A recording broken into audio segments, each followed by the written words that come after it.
Hi there, this is Phil with PhilFX. Got another Maya tutorial for our class. This one is going to be working with the Maya interface, in particular working with Maya menus.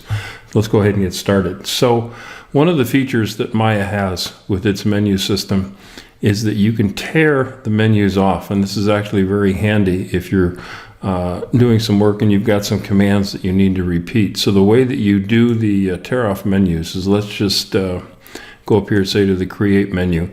As I drop down, there's a double dotted white line, and you can see it highlight when I bring the mouse down. If I just click on that, you can see that the menu tears off, and then you can drag it on the desktop. And in fact, even if you have dual screen monitor, which is the way I normally work, I can sometimes, if depending upon how I have things spaced out, I can even take these and drag them over to another desktop and have the tear off menus over there. So it works out really quite nice, and even the sub menus have tear off menus. So I can go to Polygon Primitives and I can tear this menu off, and so you can see how those work, and you can stack them up depending upon, again, what your workflow is and what makes sense for you. To close them, you just go ahead and just click the close box as you would think you would do, and they close right up and the menus are still there.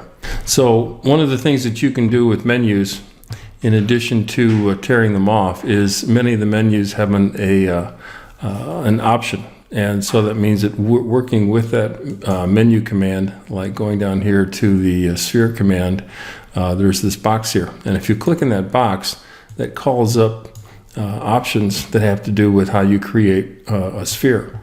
And what we can do is, if we need to do this repetitively, let's say we needed to make a whole bunch of spheres and we wanted all of them to have not a radius of 1, but we wanted them to have a radius of 3. So I could go in and change the setting and apply it, and that created a sphere with a radius of 3. If I hit close, let me take this and let's move this off. I can go in and let's look at that option box again. I'll pull up the sphere. You notice there's 3 buttons on the bottom. There's create, apply, and close. Well, if I just hit close, it just closes the dialog box and it doesn't execute the command. If I go over here to option again and hit create, it closes the dialog box and it executes the command. If we go in like what I did the very first time, let's call this up, and I say apply, it executes the command, but it keeps the dialog box open. That way, if I wanted to create, let's say, and change this value to 2 and hit apply, now we've created a sphere with a radius of 2. And we'll take this down and make a radius of, let's say, 0.5 and hit apply. And we made a sphere that has a radius of 0.5. Now, if I close this, now from here on out, because the last thing I did was a radius of 0.5, every time I hit the sphere command, I'm going to get a sphere that's 0.5. And it's something you need to be aware of, that even if I closed down Maya and saved this file, or I close this down, let's go ahead and create a new file.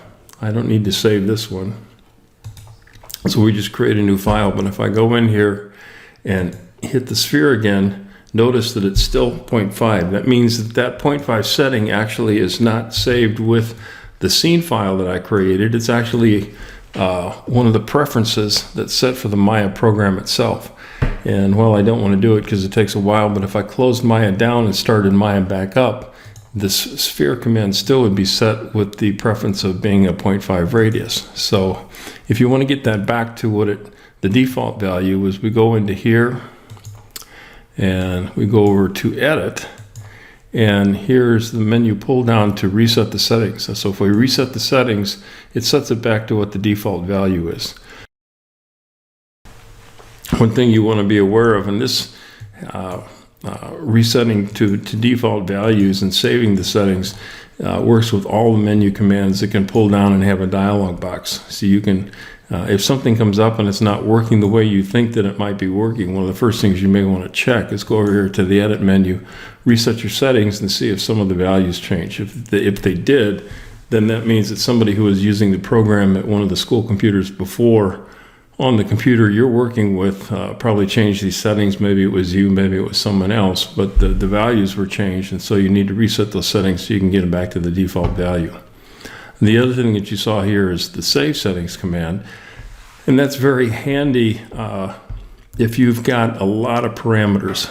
This particular command doesn't have a whole lot of parameters, but if I go in here, let's close this and edit mesh, and I go to extrude. Extrude has a fair number of, well, it has more commands than the last one. I'm thinking some of the other commands, there are some other commands that I've used in Maya where literally there's, you know, half of a dialog box that's filled with all kinds of different parameters and attributes and things that you can change. And if you've got something set up for some kind of modeling that you're doing and there's a whole bunch of parameters and you want to save that particular setting, you can go in, change things the way you want, and go in and you say save settings. And what that'll do is save, obviously, the settings that you set up. Then if you go back in and you reset the settings, and so it's the way it was, you come back the next day and you want to load those settings up. If I've saved something for this, then when the next time you do this, there'll be a load, so you can load the settings that you had created to do that particular command. The other thing, again, is when you save settings, you're saving settings and it's stored in the preferences for Maya. It's not saved in the scene file that you're creating. The last thing I wanted to discuss with menus is on some of these menus that you pull down, you may have seen these green braces. What these are is when, pardon me, every version of Maya that comes out, when there's a new feature, they highlight that new feature with these green braces.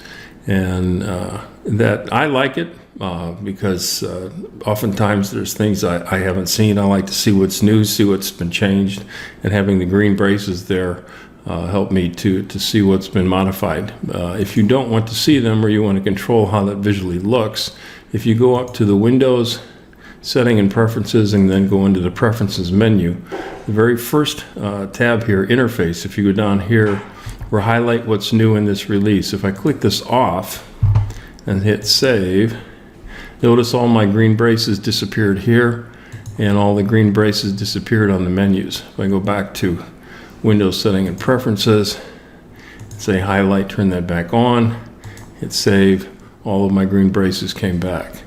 And you probably noticed this if we go to Windows, setting preferences, I can actually change his color. So if I want to go in and change his color to red, hit save, you can see now all the things that changed are now highlighted in red instead of the green.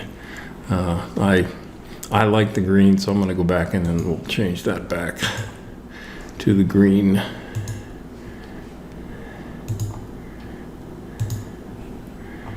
And go with that. Hit save, and so now we're back to the green. So anyway, wanted to show these different things. So we talked about tear off menus. We talked about working with the option box, how you can save and reset those options, and that the green highlights show what's new with your working, the version of Maya that you're working with. So this has been Phil with PhilEffects. Have yourself a good day.